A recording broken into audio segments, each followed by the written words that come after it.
देखिए बच्चों, आज हम पढ़ेंगे प्रमेय 1.1 जो है अंक गणित की आधारभूत प्रमेय। ये बुक में लिखा हुआ है, हमने यहाँ पर दिखा दिया और इसे हमने कॉपी में भी लिख लिया है। तो आइए देखते हैं। ये यहाँ पर बुक में लिखा हुआ है और इसे हमने कॉपी में लिख रखा है। देखिए, प्रमेय 1.1 अंक गणित की आधारभूत प्रमेय। देखिए प्रमेय क्या कहता है हमसे। ये कह रहा है कि प्रत्येक भाज्य संख्या को अभाज्य संख्याओं के एक गुणनफल के रूप में व्यक्त अर्थात गुणनखंडित किया जा सकता है तथा यह गुणनखंडन अभाज्य गुणनखंडों के आने वाले क्रम के बिना अद्वितीय होता है। देखिए ये लिखा था, हमने पढ़ दिया, ये बात आपको समझ में आई नहीं होगी।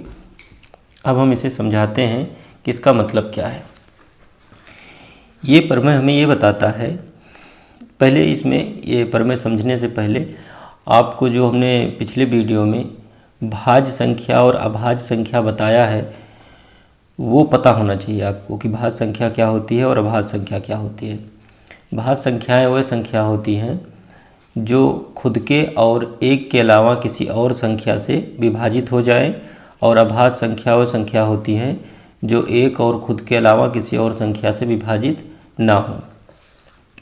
तो देखिए ये कह रहा है कि प्रत्येक भाज्य संख्या को, तो हम यहाँ पर कुछ भाज्य संख्याओं के एग्जाम्पल लेंगे और समझेंगे कि ये प्रमेय हमें बताना क्या चाह रहा है। देखिए पहला हम लेते हैं, मान लीजिए कोई भी भाज्य संख्या 12 ले लेते हैं। ये एक भाज्य संख्या है। क्यों? क्योंकि ये एक और खुद के अलावा और दूसरी संख्याओं से विभाजित हो सकती है। जैसे ये 2 से विभाजित हो सकती है, 3 से विभाजित हो सकती है, 4 से भी विभाजित हो सकती है और 6 से भी विभाजित हो सकती है। देखिए, अच्छा भाज्य संख्याएं मैं यहाँ लिख दे रहा हूँ, अभाज्य संख्याएं, कुछ अभाज्य संख्याएं देखिए मैं यहाँ पर लिख रहा हूँ।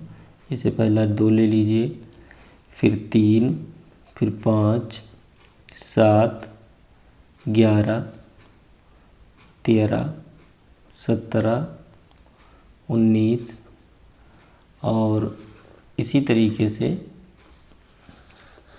और भी संख्याएं। जैसे इसके बाद आप 23 ले लीजिए जो खुद से कटेगी और 1 से कटेगी, किसी और संख्या के पहाड़े में नहीं आएगी।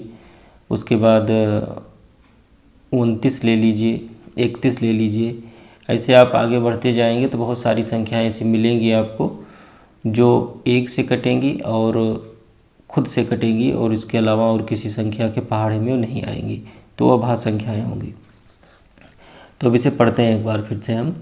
प्रत्येक भाज्य संख्या को, ये हमने भाज्य संख्या लिखा है, अभाज्य संख्याओं के एक गुणनफल के रूप में व्यक्त अर्थात गुणनखंडित किया जा सकता है। ठीक है, ये हमने भाज्य संख्या लिया है और इसको हम अभाज्य संख्याओं के गुणनफल के रूप में व्यक्त करना चाहते हैं। तो देखिए कैसे होगा ये। देखिए कोई भी जो भाज्य संख्या होगी, सबसे पहले उसे हम 2 से काटेंगे। अगर 2 से नहीं कट रहा है तो फिर 3 से ट्राई करेंगे, 3 के बाद 5, 5 के बाद 7, 7 के बाद 11, इस तरीके से आगे बढ़ते हुए जाएंगे। तो देखिए 12 है और ये 2 से कट रहा है। 2 यहाँ पर लिखिए, 2 का पहाड़ा पढ़िए, 2 छक 12, ये 6 आ गया और ये 6 जो आया है फिर से 2 से कट रहा है, तो 2 तिया 6। अब इसको थोड़ा सा और पढ़ लेते हैं। गुणनखंडित किया जा सकता है तथा यह गुणनखंडन अभाज्य गुणनखंडों के आने वाले क्रम के बिना अद्वितीय होता है। इसका क्या मतलब है? इसका मतलब ये है कि ये 12 लिखा हुआ था, इसे हमने 2 से काटना शुरू किया, 2 से हमने कैंसिल किया, 6 आ गया, फिर से 2 से कैंसिल किया, 3 आ गया। अब ये 2 से नहीं कटेगा, ये 3 से कटेगा। और इसके बाद मान लीजिए 3 से अगर मैं काट रहा हूँ इसे, तो 3 एकम 3, अभी तो 1 आ गया है, ये पूरे तरीके से कट गया है। लेकिन ये अगर और आगे आता कुछ जो मैं आगे काटता, तो ये आगे जो भी आता वो 2 से ना कटता, कोई और संख्या ही होती जिससे ये विभाजित होता। जैसे अभी हम दूसरे एग्जाम्पल में समझाते हैं इस बात को आपको। तो ये 12 लिखा हुआ था, भाज्य संख्या थी, जिसको हमने अभाज्य संख्याओं के गुणनखंड के रूप में व्यक्त कर दिया है। अब यहाँ मैं लिख देता हूँ, ये 12 था बराबर 2 गुणे 2 गुणे 3। देखिए ये 12 भाज्य संख्या थी और इसको हमने अभाज्य संख्याओं के गुणनफल के रूप में व्यक्त कर दिया है, 2 गुणे 2 गुणे 3। अच्छा, एक दूसरा एग्जाम्पल लेते हैं। मान लीजिए यहाँ हमने ले लिया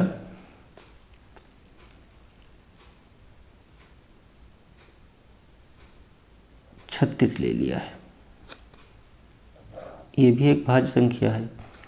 देखिए 2 से इसे कैंसिल करते हैं, 2 का पहाड़ा पढ़िए, पहले 3 लिखा हुआ है तो 2 का पहाड़ा पढ़ सकते हैं, 2 एक कम 2। अच्छा, बहुत सारे बच्चों को ये कैंसिल भी करना नहीं आता होगा, काटना भी नहीं आता होगा, तो हम वो समझाते चल रहे हैं, आप लोग ध्यान दीजिए, अच्छे से इसे समझिए, समझ में आ जाएगा। 2 का पहाड़ा पढ़िए, 3 से ज़्यादा ना हो, तो 2 एक कम 2, यहाँ बचा कितना, 2 एक कम 2 हो गया और 3 में 1 बच गया। ये जो 1 बचा है ये आप 6 के आगे लिखिए, इसको ऐसे समझिए, ये 6 था तो जो 1 बचा ये इसके आगे बचा है इस तरीके से, तो ये कितना हो गया 16। तो यहाँ अब कितना आ गया 16, क्योंकि यहाँ से 1 जो बचा वो इसके आगे आ जाएगा 6 के दहाई की जगह पर, तो यहाँ पर हो जाएगा ये 16। अब 2 का पहाड़ा पढ़िए, 16 से ज़्यादा ना हो, तो 2 8 16, अब ये कैंसिल हो गया। अब फिर से 2 का पहाड़ा पढ़िए ताकि ये 18 कैंसिल हो सके, क्योंकि 18 2 के पहाड़े में आ रहा है, तो 2 9 18। अब देखिए ये 2 से 2 बार कट चुका है, अब 9 आ गया है, क्या ये 2 से अब कटेगा? नहीं कटेगा, क्योंकि ये 2 के पहाड़े में नहीं आएगा। अच्छा, इसके बाद जो भी संख्या आएगी जिससे भी कटेगी, वो कोई भी संख्या हो सकती है, लेकिन 2 से अब आगे संख्या नहीं कटेगी, नीचे जो भी आएगी। इसी का मतलब है कि यह गुणनखंडन अभाज्य गुणनखंडों के आने वाले क्रम के बिना अद्वितीय होता है। अब ये 9 3 से कैंसिल हो जाएगा, 3 अभाज्य संख्या है, 3 त्रिका 9, और फिर से 3 से कैंसिल करेंगे इसे, तो 3 एक कम 3। अब यहाँ जो 36 था ये बराबर हो जाएगा किसके, 2 गुणा 2 गुणे 3 गुणे 3। अच्छा, एक और देखते हैं, यहाँ पर हम ले लेते हैं 74, ये भाज्य संख्या है। देखिए 2 से कैंसिल हो रही है, तो 2 का पहाड़ा पढ़िए, 2 3 6, बाकी बचा 1, तो 4 के आगे रखिए इसे, तो कितना हो जाएगा, यहाँ पर मान लीजिए 1 बचा हुआ है, 1 है और ये 4 है, तो 14 हो गया, तो 2 सते 14। अब ये 37 बच गया। अब ये 37 जो है 2 से भी नहीं कटेगा, 3 से भी नहीं कटेगा, और फिर 5 का पहाड़ा पढ़िए, उससे भी नहीं कटेगा, 7 से भी नहीं कटेगा। ये आप पढ़ते जाएंगे, कोई भी संख्या इसे नहीं काटेगी, ये सीधा सीधा 37 से कटेगा, क्योंकि 37 खुद एक अभाज्य संख्या है। तो इसको अब हम 37 से कट कर दे रहे हैं, 37 एक कम 37, तो 74 बराबर 2 गुणे 37। अच्छा, इतनी बात समझ में आ गई है, तो अब हम आगे बढ़ते हैं और एग्जाम्पल देखते हैं भाज्य संख्याओं के, जिन्हें हम अभाज्य गुणनखंडों के रूप में व्यक्त करेंगे। यहाँ पर हम ले लेते हैं 51 ले लेते हैं। देखिए क्या 51 2 से कैंसिल हो रहा है? नहीं कैंसिल होगा।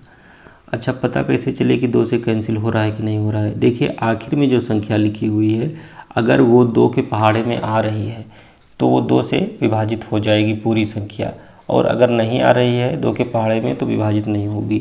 जैसे यहाँ पर 1 लिखा हुआ है, अब 2 का पहाड़ा पढ़ेंगे तो इसमें 1 नहीं आता है, तो इसलिए ये संख्या 2 से विभाजित नहीं होगी। अब इसको हम 3 से देखते हैं कि ये विभाजित होगी या नहीं होगी। तो 3 से जब इसे हम पहाड़ा पढ़ेंगे तो 3 एक कम 3, और यहाँ पर 5 लिखा हुआ है तो 2 बच जाएगा। अब 2 1 के आगे रखिए, तो 2 यहाँ और बचा, और ये 1, तो 21 हो गया। तो 3 का पहाड़ा पढ़ेंगे तो 21 आ जाएगा, तो ये 3 से कट रही है। तो देखिए ये जो संख्या थी ये 2 से तो नहीं कटी, लेकिन 3 से कट रही है। 3 भी अभाज्य संख्या है, काटते हैं, 3 एक कम 3, बाकी बचा 5 में 2, और यहाँ 1, तो 2 यहाँ बचा और एक ये 21 हो गया। 3 का पहाड़ा पढ़िए तो 3 सत्ते 21। अब फिर से देखिए ये 17 आ गया। तो अब ये 17 खुद एक अभाज्य संख्या है, तो ये सीधा सीधा 17 से ही कटेगा, कोई दूसरी संख्या इसे नहीं काट पाएगी। तो 17 एकम 17। तो यहाँ हम लिख सकते हैं 51 के अभाज्य गुणनखंड।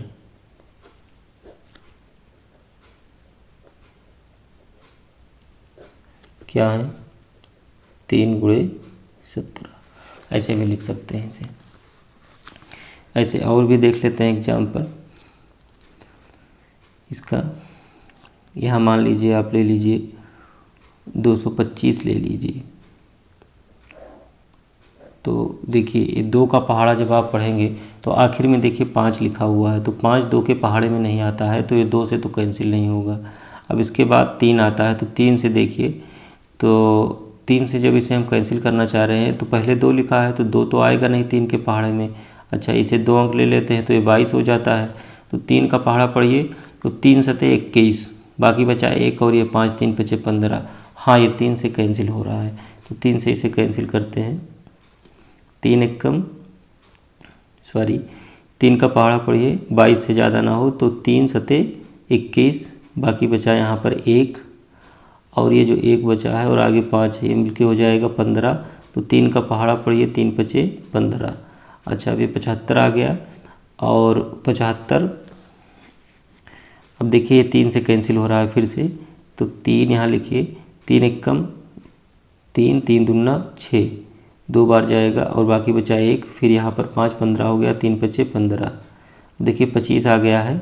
25 5 से कैंसिल होगा, 3 से नहीं होगा, तो यहाँ पर 5 लिखिए और 5 25। 5 बार आपने पहाड़ा पढ़ा, यहाँ लिख दीजिए नीचे और फिर से 5 से कैंसिल हो जाएगा, तो 5 एकम 5। तो यहाँ जो 225 के अभाज्य गुणनखंड हैं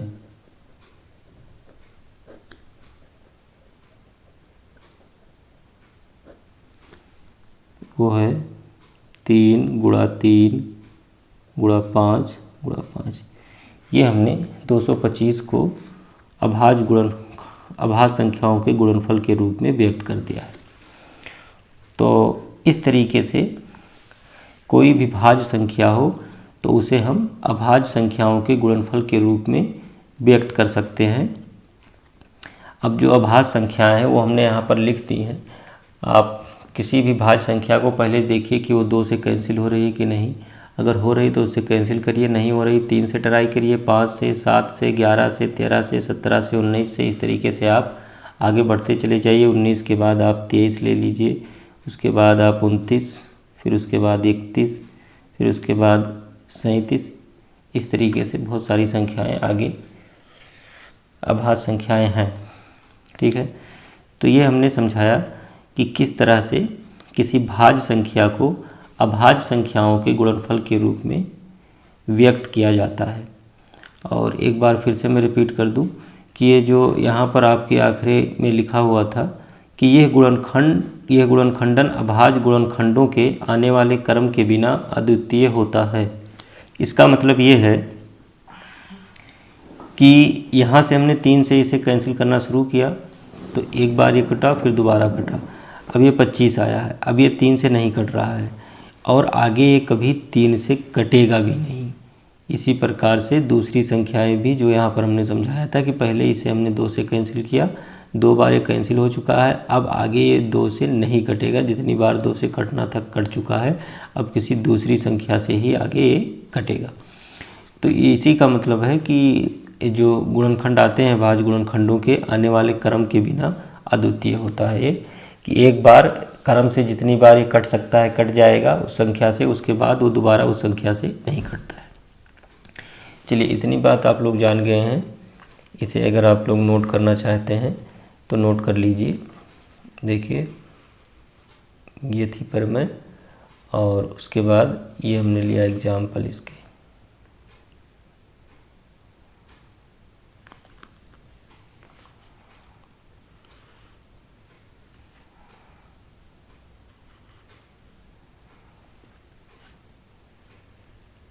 ओके।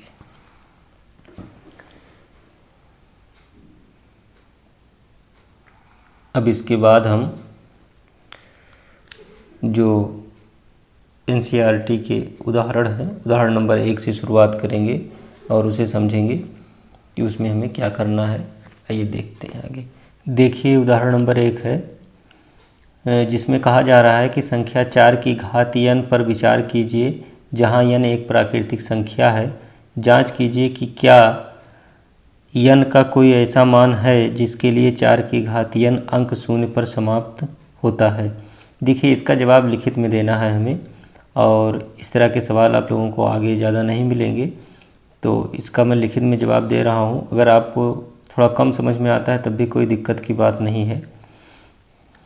देखिए ये इसका जवाब इस तरीके से होगा कि n के किसी भी मान के लिए संख्या 4 की घात n शून्य पर समाप्त होगी तो वो 5 से विभाज्य होगी।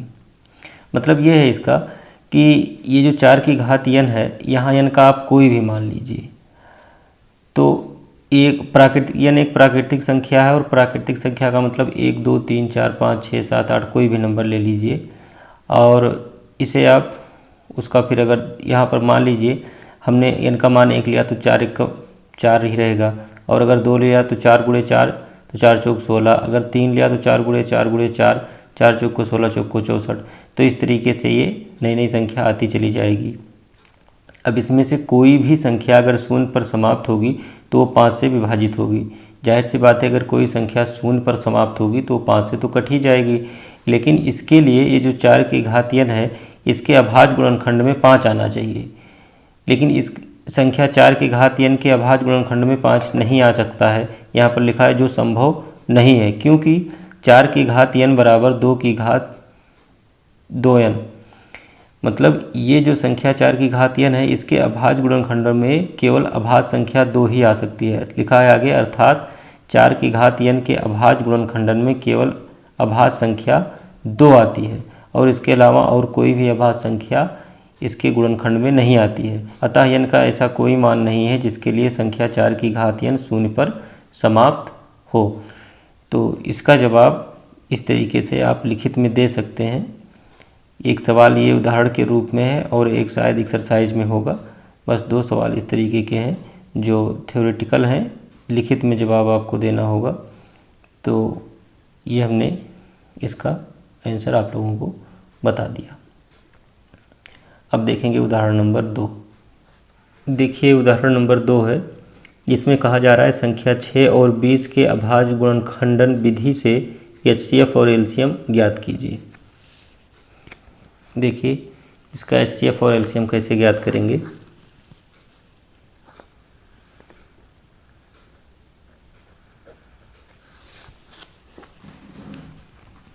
पहले तो हम 6 और 20 के अभाज्य गुणनखंड ज्ञात कर लेंगे।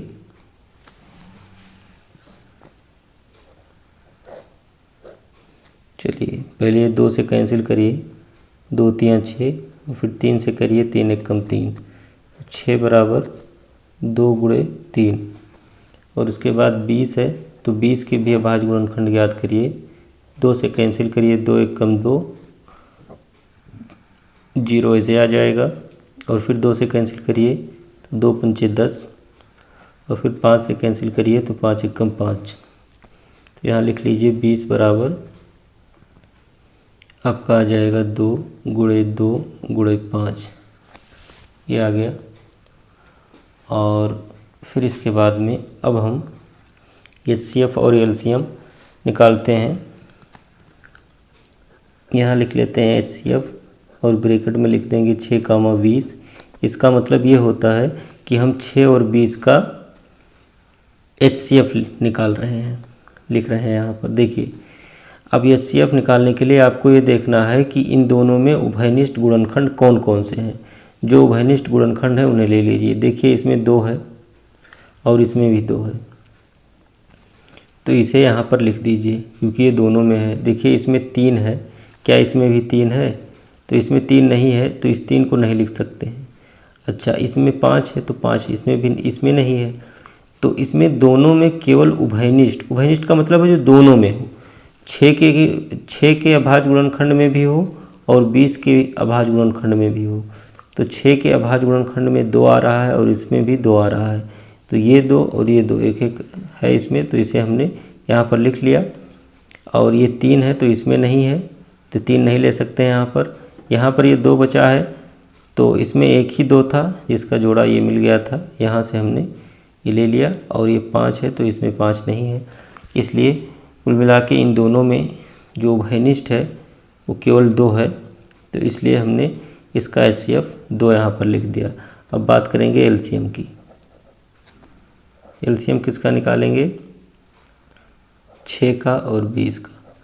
तो देखिए पहले तो जो उभयनिष्ठ है दोनों में कॉमन है उसे लिख लीजिए, 2 और 2 ये लिख दिया।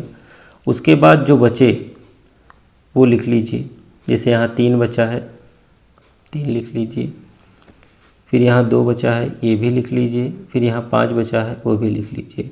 मतलब एलसीएम निकालने के लिए आपको क्या करना है, पहले दोनों में जो कॉमन है उसे लिख लीजिए और उसके बाद जो बच रहा है उसे भी लिख लीजिए। जो कॉमन है उसे एक ही बार लिखना होता है और इसका गुणा कर लीजिए। तो 2 तिया 6 और 2 पंचे 10 और 10 छक 60। देखिए HCF और LCM का मतलब ये होता है, जैसे यहाँ पर 2 संख्याएं हमें दी गई थी 6 और 20, इसका हमें HCF ज्ञात करना था और इसी का LCM बताना था। तो यहाँ HCF से हमारा मतलब होता है हम एक ऐसी संख्या ज्ञात करते हैं जिससे ये दोनों संख्याएं पूर्ण रूप से विभाजित हो जाएं, अर्थात 2 वो सबसे बड़ी संख्या है जिससे ये दोनों संख्याएं पूर्ण रूप से विभाजित हो जाएं। और ये एलसीएम जो होता है 6 और 20 का जो एलसीएम आया है 60, इसका मतलब ये है कि 60 एक ऐसी संख्या है, 60 एक ऐसी छोटी से छोटी संख्या है जो 6 और 20 से पूर्णतः विभाजित हो जाएगी। मतलब जब आपसे एलसीएम पूछा जाता है 2 संख्याओं का, तो इसका मतलब ये होता है कि आप उन 2 संख्याओं का एलसीएम वो संख्या बताइए, वो छोटी से छोटी संख्या बताइए जो उन 2 संख्याओं से पूर्ण रूप से विभाजित हो जाए। जैसे यहाँ 60 जो है वो 6 और 20 से पूर्ण रूप से विभाजित हो जाएगी। वैसे विभाजित तो इससे बड़ी भी संख्या हो सकती है, जैसे 120 ले लीजिए तो वो भी 6 और 20 से कट जाएगी, लेकिन हमें सबसे छोटी संख्या चाहिए थी। तो सबसे छोटी संख्या 60 है जो 6 और 20 से पूर्ण रूप से विभाजित हो जाएगी। तो ये है एलसीएम और ये है एचसीएफ। इस तरीके से आप एलसीएम और एचसीएफ ज्ञात कर सकते हैं। अब हम उदाहरण नंबर 3 देखेंगे। देखिए उदाहरण नंबर 3 से पहले एक सूत्र देख लीजिए जो आपको आगे इस्तेमाल करना है। यहाँ पर है किन्हीं 2 धनात्मक पूर्णांकों a और b के लिए कोई 2 धनात्मक पूर्णांक हो a और b। धनात्मक पूर्णांक से हमारा मतलब है कि पूर्ण संख्या हो, धनात्मक हो। जैसे मान लीजिए कोई आपको 10 और 15 दे दिया गया या 20-25 दे दिया गया, कोई इस तरीके से 2 संख्याएं हैं आपको दी गई हैं, तो उनका आप एचसीएफ निकाल लीजिए और एलसीएम निकाल लीजिए। तो उन 2 संख्याओं का एचसीएफ और एलसीएम का जो गुणनफल होगा वो बराबर होगा उन 2 संख्याओं के गुणनफल के। ठीक है, तो इसको अभी हम सूत्र द्वारा आगे जो सवाल है इसमें इस्तेमाल करेंगे तो आपको ये और अच्छे से समझ में आ जाएगा। अब देखिए उदाहरण नंबर 3 हमसे कह रहा है कि अभाज्य गुणनखंडन विधि द्वारा 96 और 404 का एचसीएफ ज्ञात कीजिए और फिर इनका एलसीएम ज्ञात कीजिए। तो इसका जो एचसीएफ है वो हम गुणनखंडन विधि द्वारा ज्ञात करेंगे और एलसीएम जो है वो इस सूत्र के प्रयोग से ज्ञात करेंगे। तो आइए देखते हैं। पहले 96 लिखिए और इसका अभाज्य गुणनखंड ज्ञात कर लीजिए। देखिए 2 से कैंसिल हो जाएगा, काटिए इसे। तो 2 चौक 8, बाकी बचा 1, तो यहाँ 6 है 16 हो जाएगा। 2 8 16, फिर 2 से कैंसिल करिए, 2 दूना 4, 2 चौक 8, फिर 2 से कैंसिल करिए, 2 1 कम 2, 2 दूना 4, फिर 2 से कैंसिल करिए, 2 छक 12, फिर 2 से कैंसिल करिए तो 2 तिया 6 और फिर 3 से कैंसिल कर दीजिए, यहाँ 1 आ जाएगा। तो 96 के जो अभाज्य गुणनखंड आए हैं वो 2 गुणा 2 गुणे 2, 1 2 3 हो गया, 4 5 और गुणा आखिर में 3। उसके बाद आपको दिया गया है 404। देखिए पहले इसे 2 से कैंसिल करिए तो 2 दूना 4, 0 ऐसे आ जाएगा, 2 दूना 4, फिर 2 से कैंसिल करिए, 2 1 कम 2, 0 ऐसे, 2 1 कम 2। अभी 101 आ गया है। 101 किसी भी संख्या के पहाड़े में नहीं आएगी, ये खुद से ही कटेगी क्योंकि ये एक अभाज्य संख्या है। तो यहाँ पर हम इसे 101 से ही कैंसिल कर देंगे, तो यहाँ पर 1 आ जाएगा। अब देखिए जो 404 के अभाज्य गुणनखंड आए हैं वो कौन कौन से हैं, 2 गुणे 2 गुणे 101। ठीक है, ये हमने ज्ञात कर लिया। अब हम इसका HCF ज्ञात कर लेते हैं।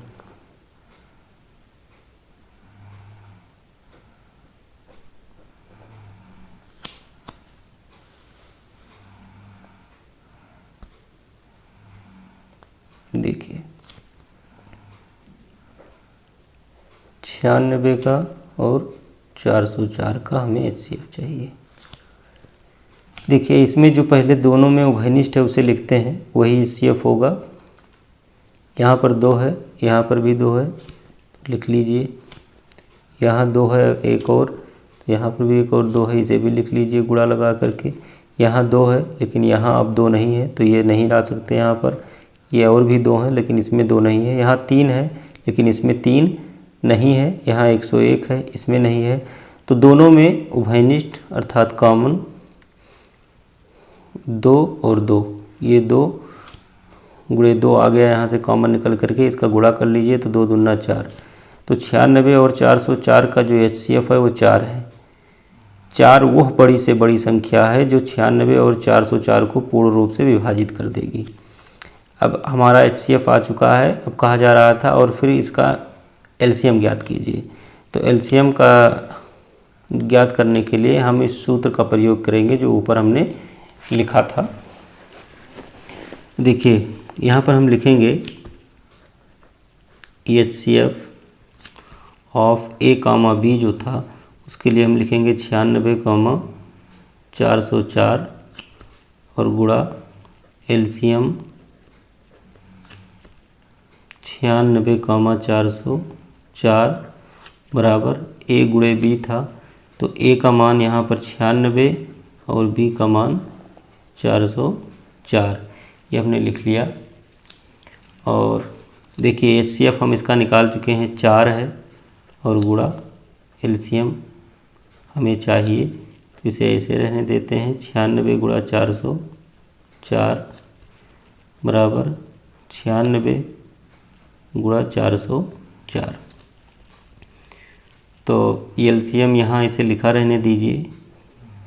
96 सॉरी ये गुणा नहीं, यहाँ कामा है, कामा 404 बराबर 96 गुणा 404 बटा ये जो 4 था इसके नीचे आ जाएगा और 4 से 96 कैंसिल हो जाएगा। देखिए 4 एकम 4 और 4 एकम 4 और यहाँ से सॉरी 4 दूना 8, 4 दूना 8 और बाकी बचा 1, ये 16 है, तो ये 6 है, तो 1 यहाँ से बचा 16 हो गया, 4 चौक को 16। अब यहाँ 24 है और यहाँ 404 है, तो 24 और 404 का गुणा कर लेंगे। इसका जो गुणनफल आएगा वो हमारा इसका LCM 96 और 404 का LCM होगा। तो इसका गुणा करके हम लिख देते हैं यहाँ पर, जो आएगा आपका 96, 96, ये आएगा आपका 24 और 404 का गुणा करने पर। तो 96, 96 अर्थात 9696, 96 और 404 का LCM है, अर्थात यह वो संख्या है छोटी से छोटी जो 96 और 404 से पूर्ण रूप से विभाजित हो जाएगी। ठीक है, तो इस तरीके से इसका LCM निकाल सकते हैं। देखिए सूत्र का प्रयोग हम वहाँ करेंगे जैसे आपको 2 संख्याएं दे दी गई और उसका HCF दे दिया जाए या LCM दे दिया जाए, दोनों में से कोई एक दे दिया जाए और दूसरा आपसे पूछा जाए, तो आप इस सूत्र का प्रयोग करके ये जो सूत्र हमने लिखा इसके प्रयोग से आप निकाल सकते हैं और इस तरीके से ये सवाल यहाँ पर हल हो जाता है। अब इसके बाद हम उदाहरण नंबर 4 समझेंगे।